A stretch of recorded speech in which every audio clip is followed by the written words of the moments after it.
Good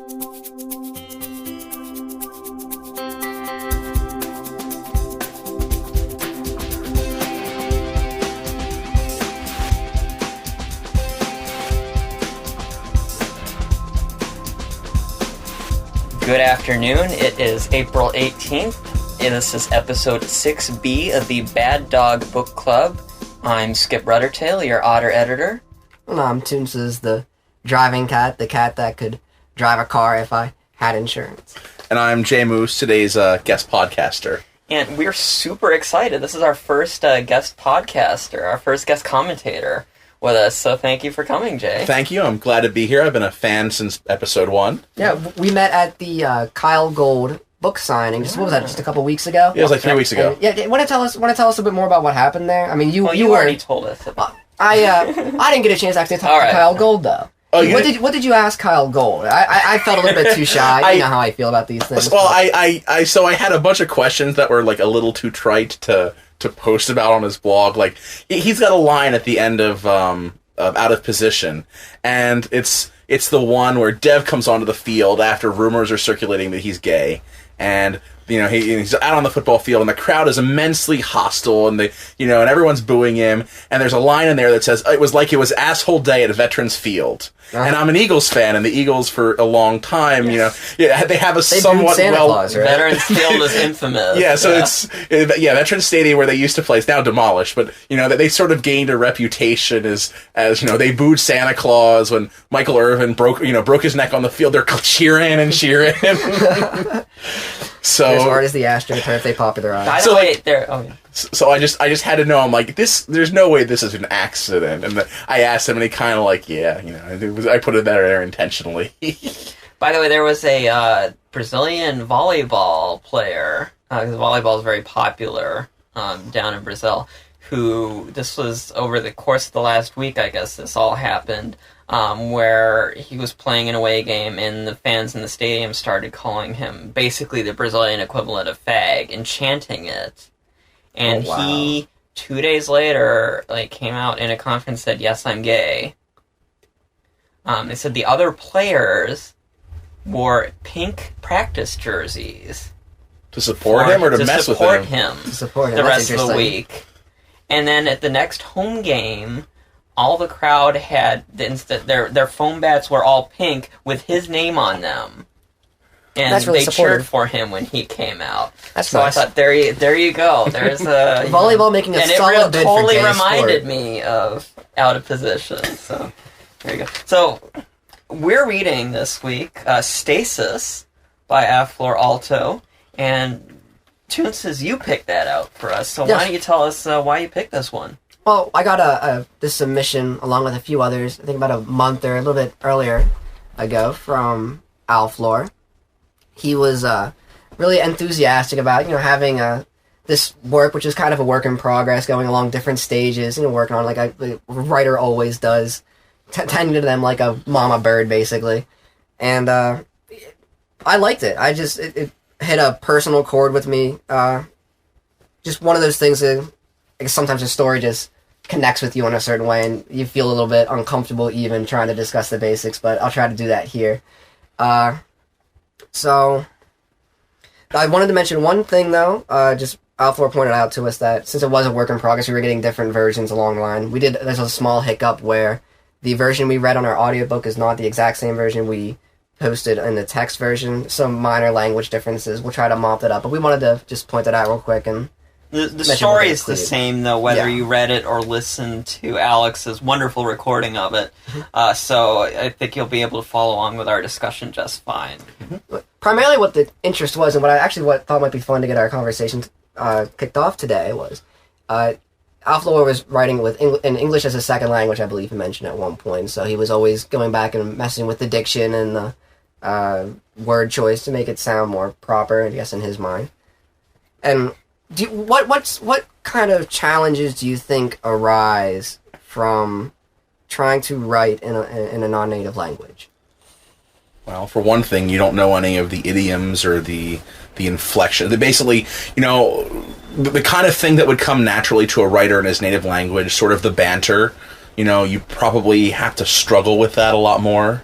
Just kind of the daily speak, basically. Yeah. Well, and often that's, in terms of word choice, there are a lot of ways, especially in English, which has more words than any other language by far. Word choice is so important. That's often how one separates, good fiction from the best fiction. Is how the prose is structured, what are the words chosen, how the sentences and paragraphs are constructed, yes. And so you don't only have to master English, you have to master, as you said, all these idioms and phrases and grammatical constructions, and which word is the best meaning in this particular context, and so it's extremely difficult. So some major credit to the I author don't here. speak. This is a very well written story. Yes, it is, absolutely. And I don't speak another language. I speak some Spanish. I don't speak well enough at all to write in it. So I can't put myself in his perspective, but it's, good enough that I wouldn't, if somebody gave me this sight unseen without knowing that, I wouldn't pick it out as being written by a non-native English speaker, so...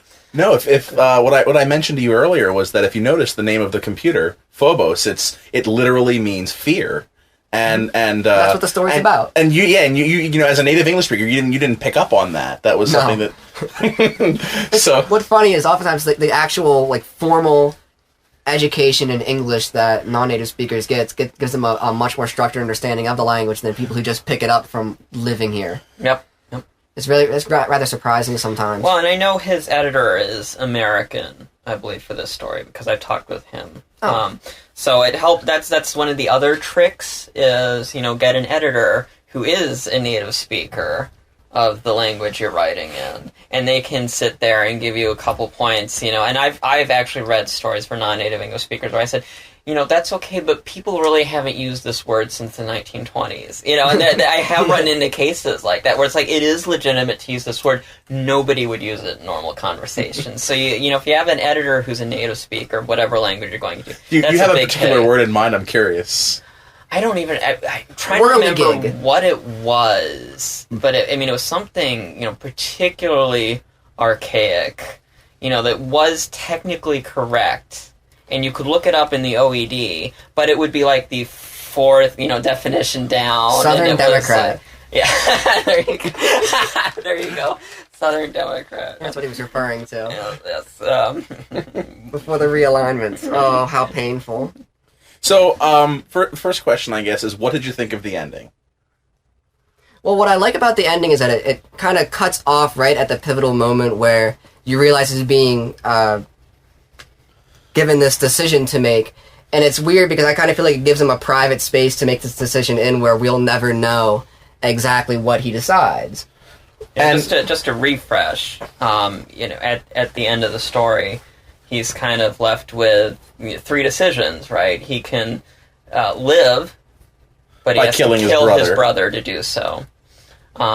He can grow old and probably crazy. No, he doesn't get to grow old. He was given, the option of starvation or dehydration. Right. So you can grow very old while you're starving. I'm sure of it. Dehydration is a couple weeks. Or and you go crazy while you're doing it too. Right. Or he could take a dose of neurotoxin and die instantly. And those are the choices he's presented with at the end. Let's not forget Dark Horse, fourth candidate. Go crazy and take out as much as you possibly can. That's true. Blow up the ship and kill everyone else. Okay, here's my argument.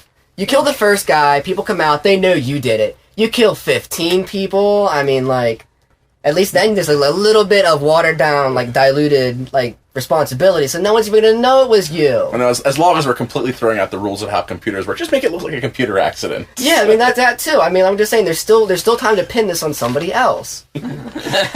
So what I had mentioned before we had the hiccup with the recording was that the ending of the story reminds me of a play by there's a British Nobel laureate, Harold Pinter, and he wrote a story called The Dumbwaiter, about a couple of hitmen in a room. And the parallels are this story has two protagonists, Alan and the computer, and the dumbwaiter has two protagonists as the hitmen, and nobody else appears, and they're waiting in a room given instructions through this dumbwaiter that's sending them down notes, and it turns out that the hitmen are there because one guy's job is to kill the other. And the play ends with that one guy pointing a gun at the other's head, and the curtain comes down. and so you never really know how it ends. And then I think that the ending of that kind of parallels this particular story. Did these anticlimactic endings ever get on your nerves a little bit? Because I think, for one thing, it works splendidly here. I already said that, but some people it'll really frustrate them. The lack of closure can get really annoying at times. I think it depends on the kind of person. It's like I've said to my anthropology students, I say, if you like concrete answers, if you like the truth, this is not the discipline for you to be in. Yeah. And I think, fiction and movies can be like that, too. If you want the truth, find religion. If you like everything wrapped up, and there's people who like that. So I don't know. I think it worked, and partially because you're really, really not sure what he's going to do. I mean, there's kind of what he should do, and what you hope he does. But we have seen, him. He has already accidentally killed a person, and accidentally is, maybe a value judgment there. He may have been very consciously sacrificing that person. There was no there was no motive. intent. There was no intent there. It was complete accident. He was trying to get somebody to help him. That's why he did it. He wasn't trying to kill them. That's true. Then after he killed them, though, however, he immediately said, well, hey, if now that the eggs are broken, might as well make an omelet, I guess. Yeah, exactly. And who cares about this guy? Can use his pod. And part of that's just kind of rationalization, I think, in the heat of the moment. And how do you mentally cope with having accidentally killed a person when you're 17 or whatever this kid is? But, there's kind of this, has he already crossed a bridge? And, will he decide I can just keep going? And that's the doubt there, I suppose. Yeah. I wrote down one particular line as he's kind of contemplating, Mr. Ishido, the otter who just died horribly in front of him, and the quote is, "It doesn't matter anyway. All that matters is that I get to live. Who cares about that guy? Who's going to miss him?" Yeah. And there's a certain disconnect here between. He's not even recognizing that he already has consequences on the other side. These people are not going to make it any more than he is. Yeah. It's. I don't think he'd be, obviously guilty of manslaughter if he survived. But if he kills his brother, then it'd be murder, I guess. So far, he's only done manslaughter. Right. If he did anything else, it'd be murder because he knows the consequences. Well, that particular line is kind of like a testament to his ability to justify or to self-rationalize. Oh, yeah. I know you mentioned this reminded you of the Pincher play. I was reminded, I think all three were reminded of several different kind of plays and movies and books as we read this. So one, of course, that came immediately to mind, like all throughout, was 2001, the Kubrick film, of course.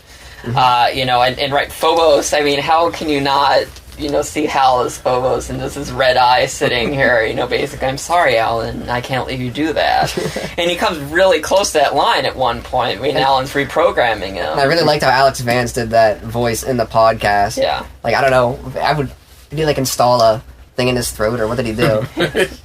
It's like, well, years of research. I'm a method actor. I got throat cancer, and then so now he has some sci-fi. But yeah, that was really good, Alex. That was really cool. You should find voice. Very impressive. You should find out. Put it in the show notes. Yeah, we'll find out. I think he did a filter. I think he recorded his voice normally, and then applied a filter on his computer, but I'll find out how exactly he did that. If I woke up on a spaceship and the computer came on, it was in Alex Vance's voice, I would be terrified.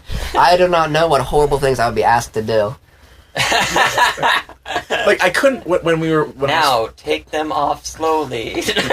Oh God, where's the sign? So when I was first listening to this, I was they're getting ready to put him to sleep, and I'm like, okay, so.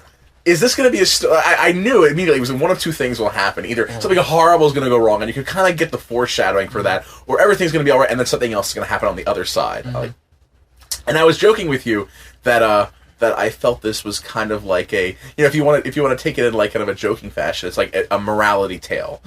The danger of wanderlust and why you should never leave home. One of those cards in a Scruples game. One of those cards in a Scruples game. Yeah. Do you kill your younger brother to survive? Take out as many others as you possibly can, or kindly take out the cyanide tail. Yeah. Hey, that's a good question. This is obviously. I loved it because I'm a big sci-fi fan. As Toonsis. No, Toonsis gets my Asimov's issues when I'm done with them now, Yeah. by the way. And he made me watch Star Wars. He made me. He never seen inflicted Star Wars Wars? Can you believe upon that me. until 2 weeks ago after we recorded our I don't last get why that's episode, so unbelievable. he had never seen it, and we sat down, we fed him dinner, and we made him, and you enjoyed it. Yes. Yeah, it was a good time. Yeah, We started with A New time. Hope. Of course, we're not even counting. Just gonna pretend that those three never happened. Those never happened.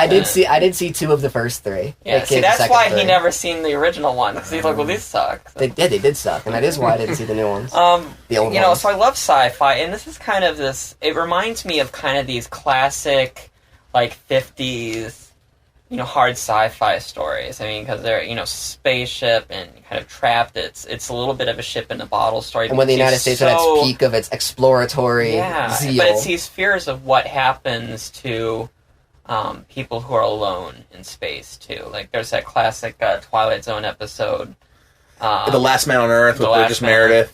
Where he's Yep. like, at least now I have time to read all these books. Well, and I wasn't thinking of that one. I was thinking one who the guy's actually they're testing for an astronaut program, and there's this guy wandering around a village in like the Midwest, and nobody is there, and he's all alone. And it's where did they go? And it ends with him like leaning against the lamppost, pressing the button to turn on the crossing gate. So you can walk across and get the little person lit up. When you walk across the street corner, and it turns out that he is pressing this emergency release button in this little self-contained habitat where NASA was testing how long could a single person be in space completely isolated without going insane. And the whole episode, you realize to this point, was a hallucination on his part as his brain tried to cope with being absolutely alone. Yeah. So it reminded me, there you go, another thing that's reminded me the of NASA thing, all of it turns out to be an illusion? Yeah. No, he was actually an astronaut in training, but the whole village that he'd spent the entire episode in wandering around trying to find out where everybody was, that was all in his mind. Oh. And trying to cope with this being utterly alone. And so this There's is kind of what's another, in actually, story for Alan. now that you mentioned, there's another one called I Shot an Arrow. It's about these, the episode I'm talking about? It's about the three guys who go up in the capsule, and they crash on some alien desert planet. Yes. And basically the one guy kills the other two to take their water because they're running out. But meanwhile another guy comes back and he draws like a little T in the ground, before he dies. And I was like, what the hell does that mean? And so the bad guy, he follows along, and just as he's just about to die of dehydration, he looks up and he sees a telephone pole. Yeah. they crash landed like in the desert in Arizona or in like the Midwest, and Oh, wow. and they never That's left actually Earth. a really similar story to this, because it's sort of one of these, what do you do with your fellow people in these situations? Don't you think sci-fi always focuses on these weird kind of morality tales or these plays I think of... the best sci-fi often does. It's like the best episodes of Star Trek, are often kind of exploring morality issues. And so it was very classic sci-fi for me in that sense, which I really appreciated. As a sci-fi fan, I was pleasantly surprised. I Yeah. was very happy with this. I classify it as pure classic sci-fi right here. And the only way you could say it isn't hard sci-fi, I think, is maybe they're animal people, but that we're obviously not counting that. Dose of fantasy, just a dose of fantasy into it. And there's no explanation there, but I don't know if there needs to be. Is it a horror story though too? And what's the difference? Could you classify it? Should you try to classify it as sci-fi or horror? It could be classified as horror. I mean, you had mentioned earlier that it's kind of like The Shining. Mm-hmm. That it has a lot of resemblances to that. In that it's about isolation, and somebody ends up having to weigh, basically going in The Shining. It's the caretaker he's brought in, and he's surrounded by all these ghosts, which are the people in sleep, mm-hmm. and the hypersleep, and now and he's having to cope with isolation. Yeah.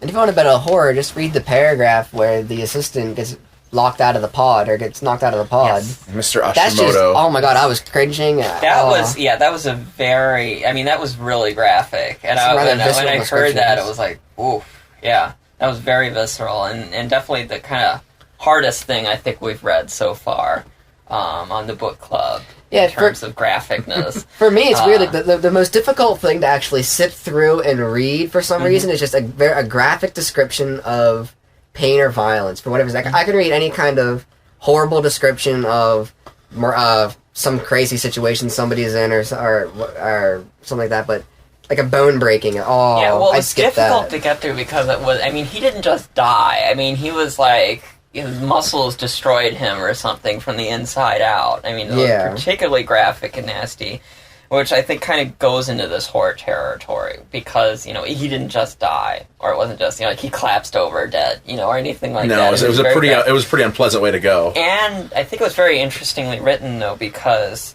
that paragraph, his death. That description is its own paragraph in the story. Mm-hmm. And there's no reaction or anything. It is just a description of Mr. Hashimoto dying. The next paragraph, we get reaction from Alan. But it kind of gives it this, at a distance, he's so powerless to do anything, we don't even see his reaction while it's happening. And you could just kind of see him there watching this happen, being utterly powerless to do anything about it. Right. I think there's two ways to read into that. One is sort of the trite explanation, which is just author's style. Mm-hmm. That the author decided to, one paragraph, what's happening to Mr. Hashimoto, next paragraph, person's response to it. The other interpretation is, the other way to kind of view it is that the person is in such shock, they're just, viewing in kind of like muted, horror at what's happening, but they're not reacting. It doesn't really hit Alan until after the end of the paragraph. Mr. Hashimoto is dead in the Did he fall out of the tube or was he still in the tube? I think he fell out, that was a little. I think he fell out. So yeah, just basically staring at the dead body, and then it hits him, and he starts retching and throwing up, and has a really emotional reaction once Mr. Hashimoto is dead. Yes. Kind of delayed response to it. Which sort of fits the theme, I believe, of the we had a lot of being caught in limbo and stasis. Yeah. And we had a lot of I got a couple comments from people. We had one submitted in from Sam Ronan wrote in, basically saying, since this gas only responds to certain DNA, there has to be some system for since the computer said he could use his brother's tube, there has to be some way to, recirculate or move this gas around, and wouldn't there be some way to siphon it off? Or, I heard from somebody else saying, maybe Alan can, use his time alive to record stories or record messages for his brother and kind of lessons he wants to give them. So we got feedback with people wanting to do something, wanting to, almost frustration, I think, on their part. Yes. Wanting to jump in and say, oh my god, you could do this, or what if we did this, or, it doesn't seem right that this is the way it happened. It's unfair. Mm-hmm. And that's, I think, one of the kind of central points of the story, is it's really bad things happen to people who don't deserve it. Yeah. It truly does. Yeah. And I think that's one of the important lessons, Alflor is, saying a life lesson here, is that, sometimes bad things just happen, and there isn't a cause, and there isn't somebody to blame. And there's anything to do about it, either. Yeah. And there isn't anything to do about it. Reminds me of one of my favorite Kurt Vonnegut quotes, where he says something along the lines of one of his least favorite lies about American literature is this idea that anybody can extricate themselves from some position, some trouble they've gotten into, and it's just so horribly untrue that it makes them want to laugh in frustration. The question is, though, I suppose, is can you ever live your life under that assumption that there are unwinnable situations? People really don't want to, but is that not the reality? Is it healthy to even try to live your life with the assumption that there are unwinnable situations? I would say, so if you look at what people say about people who are in survival situations, situations where their life is in extreme danger, the number one factor in whether or not you live is your desire to live, your survival instinct. Mm-hmm. And so if you just kind of take the attitude of, nothing I can do, then those are the people who, I was reading this story about, these people who are running out of the World Trade Center after it got hit, right? Mm-hmm. And so they had to run down 40, 50 flights of stairs. And a lot of people, made it down the stairs. And then I was reading this one woman who passed one of her coworkers, and he was kind of a big, heavy guy, and he was kind of going slow, and he kind of resigned himself to not being able to get out in time, and sure enough, he didn't. Mm-hmm. And so it's like, it's that survival instinct, that really keeps you going. And, if you want to survive a really bad situation, they say the first thing you have to do is, you really have to want to live. Yeah. And the danger here at the end of the situation is his survival instinct going to lead him to do something worse than surviving? That's true. You could go on a rampage. Yeah. Well, that's your solution to everything. you were both scientific men, right? Yes. Okay, I have a question for you. Just before. Human instinct is not scientific. It's really not. Well, I guess there is. I don't think so. But okay, so this human instinct tells you to always go on and keep surviving, but scientifically, you can prove sometimes there's just nothing left you can do. Yeah. Dude, I have a question for you. Just somewhat related. So you're a Simpsons fan, right? I think everybody is. Yeah. Okay. Yeah. Do you remember the really classic The Monorail episode? Yes. Vaguely. Okay, Bart and Homer on the monorail. It's out of control. It's on fire. They're screaming around the town at an incredible speed, and Homer's like, what was it like? Homer's like, "Well, boy, I think we're gonna die." And Bart's like, "Yeah, but at least we'll take a lot of screaming people with us." I guess one of the things, so there was a lot of frustration in what could he do, and I guess, my feeling would be, I'd keep trying, I guess, if I was him. I'd keep trying to figure out things to do, and I think I do like the idea of, at least recording some kind of message or something. Maybe an explanation. For your brother. I'm sorry I killed Mr. Ashimoto. Yeah. It's like, that guy had to die. You saw the way he looked at me. But yeah, recording maybe some kind of message for it. But we don't even get that kind of little ray of hope in the story. Like one knock at it, and that was tough for people to read. So, just to dwell on Mr. Hashimoto's fate for a second. He really, I guess one knock at Alan is that he really shows no compassion whatsoever for the fact that he just killed a man. See, I think he might in retrospect. But I think right now he's so much in the moment. It's the tough thing. He's so in shock, practically, probably. And everybody is so depersonalized, I believe, in these states of suspended animation. Mm-hmm, mm-hmm. The guy doesn't really... And it kind of... Right, he doesn't talk. He's actually referred to, at one point, the word, the creature, is used during his death scene. And I think that's text, as my advisor was fond of saying, text is choice. It was chosen for a reason, and I think that's you're right. It dehumanizes, depersonalizes Mr. Ashimoto, because in this moment, he's like a dumb animal dying. I mean, he's foaming at the mouth, and there's no kind of person there in his death scene. Mm-hmm. So no, I'd agree with you on that. Just out of curiosity, so what other works would you compare this to, like works of science fiction or literature in general? Well, I think we've already mentioned a few. It reminded me a little bit of the Doctor Who episode, The Ark in Space, so that one's for you, Fuzz. In terms that you had full of people in cryosleep. But yeah, anything that kind of, I think, really explores kind of these issues of isolation and being trapped and what do you do. And space stories are very good for that because, even... in the old days, you kind of would do this on a ship. Space is even better because there is no escape from a spaceship that's stuck or in problem because outside is completely inimical to life. In space, a 3G connection. Right. Years and years ago, there was a real short-lived show. I may be dating myself. Earth 2. Do you guys remember this show? No, I don't believe that so. Gene Roddenberry? No. Didn't he do some... You may be thinking of, what was it like... And he did too, besides Star Trek, he did that Andromeda Kevin Sorbo show, and he did another one where Earth and where aliens come, but he didn't. This is not the one I'm thinking of. The one I'm thinking of was a very short-lived NBC show where these colonists are sent on a spaceship in hypersleep, and en route they're sabotaged. Mm-hmm.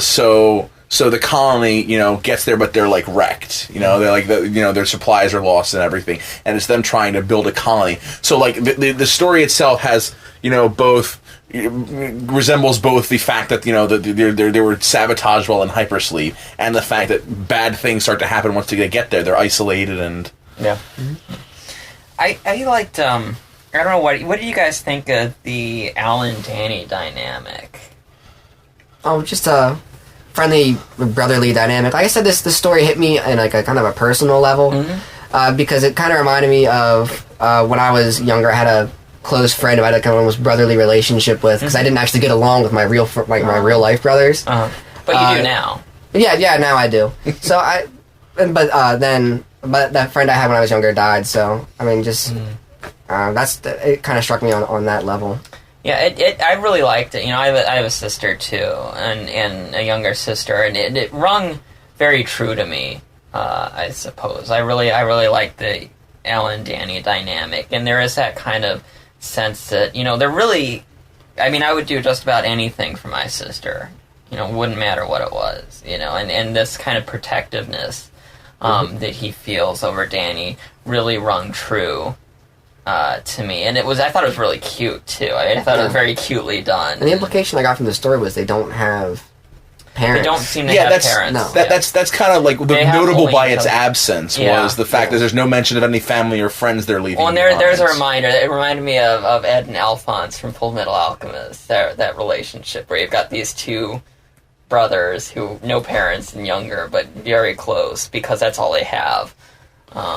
Right, and that's part of the problem. That's one of the reasons Alan's so upset, because Danny doesn't have anyone, and he's going to be, 14 or 15, and get to a whole new planet with nobody else. I believe it does at one point, okay. I thought. Oh, those things slip from my mind too easily. I thought so. I may be wrong. But I get the impression one was kind of around the college age, getting around to where they're, and the other maybe just entering high the teen school, years. Yeah. Something like that. So, yeah, he's going to get there with nobody. And there's nobody back on Earth either, so... And of course, I guess by the time he got back to Earth, yeah. And the other thing is anyway. the other thing is the concept of you know, because this is such a long trip. They said like 150, 175 years or something like that. The idea is it's kind of like in Stephen King's The Jaunt. On the outside, it takes a split second to make this travel, but on the inside, your physical bodies experience it as the rate of light speed. No, but this is on the outside. It's still 150 years.